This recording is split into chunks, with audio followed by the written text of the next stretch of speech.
అన్ని అనుమతులు సాధించింది. దాదాపు 7 అనుమతులు సాధించాం. ప్రాజెక్టు పనులను పూర్తి స్థాయిలో ముందుకు తీసుకొని పోయినాం. పోవడమే కాదు, ఆనాడు 16 సెప్టెంబర్ 2023న కేసీఆర్ గారు మోటార్ ఆన్ చేసింది కదా. నార్లాపూర్ పంప్ హౌస్ దగ్గర 145 మెగావాట్ల పంపును ఆన్ చేసి కృష్ణమ్మ నీళ్లు పాలమూరు గడ్డ మీద బిరబిర బారిచ్చింది కేసీఆర్ కాదా? సబ్స్టేషన్ కడితే మీ పంప్ హౌస్ అయిపోయి మోటార్ వస్తే నీళ్ళే బయటకు వచ్చే. నువ్వు పనులు కాలేదంటావు. నువ్వు బుడ్డ 2 కిలోమీటర్ల కాలువ 2 కిలోమీటర్ల కాలువ 2 ఏళ్లలో నువ్వు దవ్వలే. జస్ట్ ప్యాకేజ్ 3లో 2 కిలోమీటర్ల కాలువ దవ్వుతే ఏదులా వట్టెము కరివెన ఇవన్నీ రిజర్వాయర్లు నింపుకునే అవకాశం ఉండే. ఎందుకంటే అన్ని పంప్ హౌజులు పూర్తయినాయి. 2 TMCకి ట్విన్ టనల్ పూర్తయింది, రిజర్వాయర్ పూర్తయింది. మొదటి పంప్ హౌజ్ ఆన్ చేసి మొదటి రిజర్వాయర్ నార్లాపూర్లో నీళ్లు పోయించాం. ఇవాళ పోతే కూడా నార్లాపూర్ రిజర్వాయర్లో కేసీఆర్ గారు పాలమూరు రంగారెడ్డి ఎత్తిపోతల పథకంలో భాగంగా నిర్మించిన నార్లాపూర్లో 4 TMCల నీళ్ళు ఇవాళ కూడా ఉన్నాయి. పోయి చూద్దామా? అలా దుంకుదాం.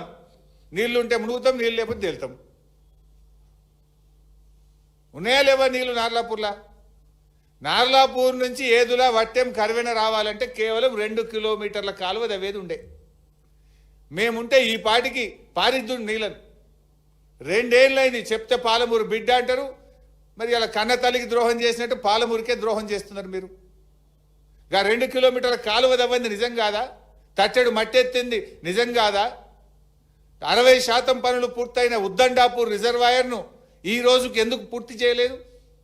2 ఏళ్లలో ఉద్దండాపూర్ రిజర్వాయర్ పనులు ఎందుకు జరుగుతలేవు? మా హయాంలో ట్విన్ టనల్ పూర్తయినాయి, పంప్ హౌజులు పూర్తయినాయి, నార్లాపూర్ ఏదుల వట్టెం కర్వెన రిజర్వాయర్లు పూర్తయినాయి, ఉద్దండాపూర్లో 60% పని అయింది. మీరు మొద్దు నిద్రపోతున్నారు. మీకు పర్సంటేజ్లకు కమిషన్లకు వాటాలు పంచుకోవడంలోనే టైం సరిపోతలేదు మీకు.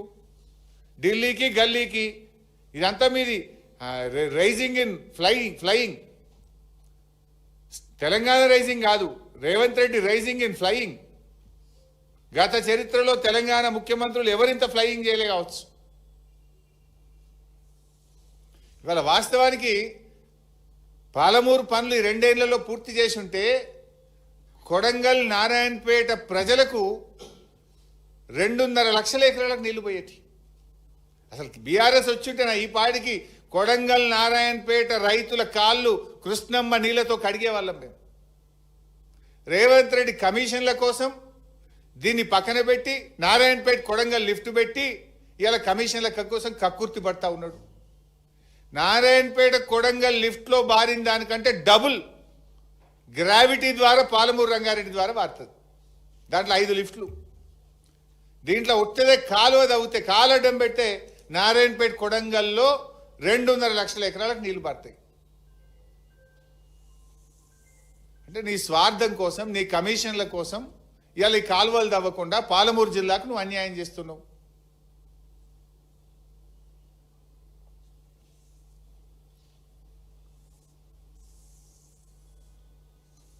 ఇవాళ 45 TMCలు అడగడం అనేది ఒక చారిత్రక తప్పిదం. ఈ ప్రభుత్వం ఒక చారిత్రక తప్పిదానికి పాల్పడ్డది. దివాలా కోరు కాంగ్రెస్ ప్రభుత్వం అని చెప్పొచ్చు. ఎందుకు చంద్రబాబును చూసి భయపడుతున్నారా? ఢిల్లీలో కేంద్ర ప్రభుత్వాన్ని చూసి రేవంత్ రెడ్డి భయపడుతున్నాడా? దేనికోసం తగ్గించుకుంటున్నారు? అనుమతుల కోసం పోరాడాల్సిన మీరు అనుమతులు వదిలిపెట్టినరు, DPR వాపసు తెచ్చిండ్రు, నీటి కేటాయింపులను సగానికి సగం తగ్గించుకున్నారు. మరి నల్గొండకి ఏం కావాలి? రంగారెడ్డి జిల్లా ఏం కావాలి? దిండి ఎత్తిపోతల పథకానికి నీళ్ళు ఎట్లు ఇస్తారు?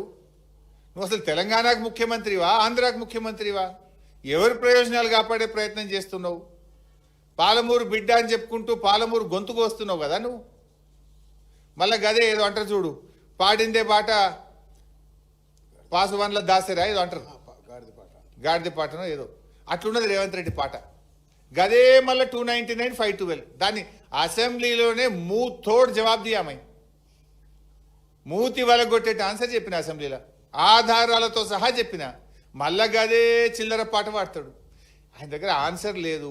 ఈయన ఇంతకు ప్రిపేర్ కాడు, ఆయన అంతకు ప్రిపేర్ కాడు. ఒక కాగితం పట్టుకుంటాడు, ఇక గదే చెప్తుంటాడు, ఊకదంపుడు కొట్టుడిగా. విషయం ఉండదు.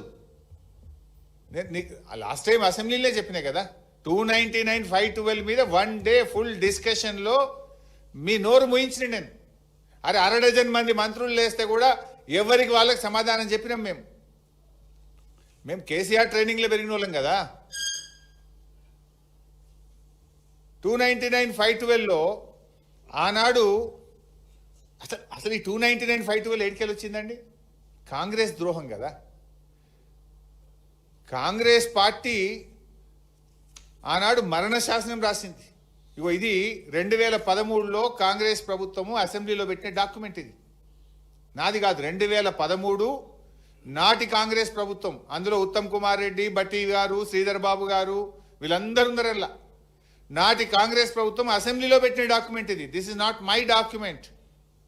రాష్ట్ర ఏర్పాటుకు కొద్ది రోజుల ముందు తెలంగాణకు కృష్ణమ్మ నదిలో 299 టీఎంసీలు కేటాయించినము, ఆంధ్రాకు 512 టీఎంసీలు కేటాయించినమని కాంగ్రెస్ పార్టీ అసెంబ్లీలో పెట్టే డాక్యుమెంట్ ఇది.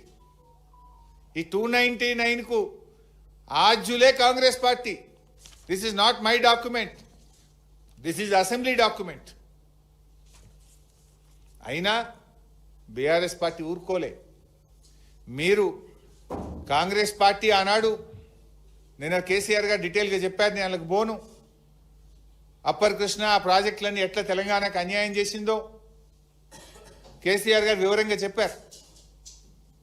అయితే కేసీఆర్ గారు ఈ తెలంగాణ కాంగ్రెస్ అన్యాయం చేసింది, రాష్ట్రం ఏర్పడ్డ తర్వాత దీన్ని ఎట్లా చేయాలని చెప్పి రాష్ట్రం ఏర్పడ్డ 42 రోజుల్లో, within 42 days, that is the commitment of KCR.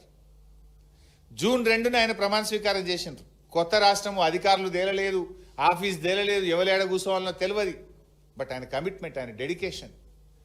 June 2న ప్రభుత్వం ఏర్పడితే జూలై 14, 2014 స్వయంగా కేసీఆర్ గారు ఢిల్లీకి వచ్చి ఆనాటి కేంద్ర మంత్రి ఉమాభారతి గారిని, ఆనాటి ప్రధానమంత్రి గారిని కలిసి మాకు ఈ 299 పేరిట అన్యాయం జరిగింది, రాష్ట్ర పోరాటమే నీళ్ల కోసము, మాకు సెక్షన్ 3 కింద వెంటనే కృష్ణా నదీ జలాలు పునః పంపిణీ చేయండి. ఆనాడు 811. ఈ 811 టీఎంసీలను మళ్ళా పంచాల 2 రాష్ట్రాల మధ్య. లేదు, బ్రిజేష్ తీర్పు ప్రకారం ఆ 1005 టీఎంసీలను మాకు 2 రాష్ట్రాల మధ్య పంచాలని రాష్ట్రం ఏర్పడ్డ 42 రోజుల్లో ఢిల్లీకి పోయి పోరాడిన నాయకుడు KCR. That is his commitment. డిపిఆర్లు వాపస్ తెచ్చిన వాళ్ళు మీరు, ఢిల్లీకి పోయి సెక్షన్ 3 కోసం పోరాడింది కేసీఆర్. సెక్షన్ 3 అంటే ఏంటిదంటే యాక్ట్. అది మన రాజ్యాంగంలో 2 రాష్ట్రాల మధ్య జల వివాదం తలెత్తినప్పుడు ఆ రాష్ట్రాల మధ్య నీటి పంపిణీని చేయాల్సిన బాధ్యత కేంద్రానికి. దాన్ని పరిష్కరింపజాలకపోతే ట్రిబ్యునల్ వేసి ట్రిబ్యునల్ ద్వారా పరిష్కరించాలి. కేసీఆర్ గారు వేయండి, మాకు పరిష్కరించండి అని పోరాడిండు. ఢిల్లీ వినకపోతే సుప్రీంకోర్టుకు పోయింది కేసీఆర్ గారు. అపెక్స్ కౌన్సిల్ మీటింగ్లో మాట్లాడిండు కేసీఆర్ గారు. కేంద్రం మెడలు వంచి ఒత్తిడి చేసి ఆయన సెక్షన్ 3ని సాధించారు కదా. సెక్షన్ 3 కేసీఆర్ గారు ఎందుకు సాధించినట్టు? ఆనాటి కాంగ్రెస్ ప్రభుత్వం తెలంగాణకు అన్యాయం చేసింది గనుకనే కృష్ణానదిలో నిజమైన వాటా సాధించడం కోసమే కదా సెక్షన్ 3ని కేసీఆర్ సాధించింది.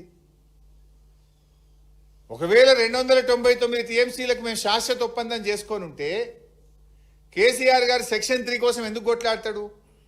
అపెక్స్ కౌన్సిల్కు ఎందుకు పోరాడతాడు? సుప్రీంకోర్టు మెట్లు ఎందుకు దొక్కుతాడు? వందల సంఖ్యలో ఉత్తరాలు ఎందుకు రాస్తారు? అంటే కాంగ్రెస్ ఉమ్మడి రాష్ట్రంలో అన్యాయం చేసింది కనుక మన వాటా తేలాలని చెప్పి ఆయన సెక్షన్ 3 పోరాడి సాధించిండు కేసీఆర్. ద్రోహులు మీరు, దొంగే దొంగ దొంగ అన్నట్టు మీరు మాట్లాడుతున్నారు. కేసీఆర్ సంతకం పెట్టిండు, ఆడబెట్టిండు చూపి నాకు. రేవంత్ రెడ్డి ఇప్పటికి 100 సార్లు చెప్పిన కేసీఆర్ సంతకం పెట్టిండని. చూపివే 299కి ఎడబెట్టిండో కేసీఆర్. ఎందుకు చిల్లర మాటలు మాట్లాడుతావు? ఆ కుర్చీ గౌరవాన్ని ఎందుకు తగ్గిస్తావు? ఆనాడు అడహక్ ఒప్పందం, ఎందుకంటే అప్పటికి ఉమ్మడి ఆంధ్రప్రదేశ్ అసెంబ్లీలోనే 299, 512 ప్రాజెక్టులకు నిర్మించింది కనుక తాత్కాలికంగా దీన్ని వాడుకోండి, ట్రిబ్యునల్ పంచిన తర్వాత ఎవరి లెక్క వాళ్ళకే, ఈ యొక్క 299 అనేది ఏ రకంగా రాబోయే ట్రిబ్యునల్ కోర్టు తీర్పులకు కానీ పంపకాలకు కానీ అడ్డంకి కాబోదు అని స్పష్టంగా ఒక తాత్కాలికమైన ఒప్పందం అధికారుల మధ్య జరిగింది.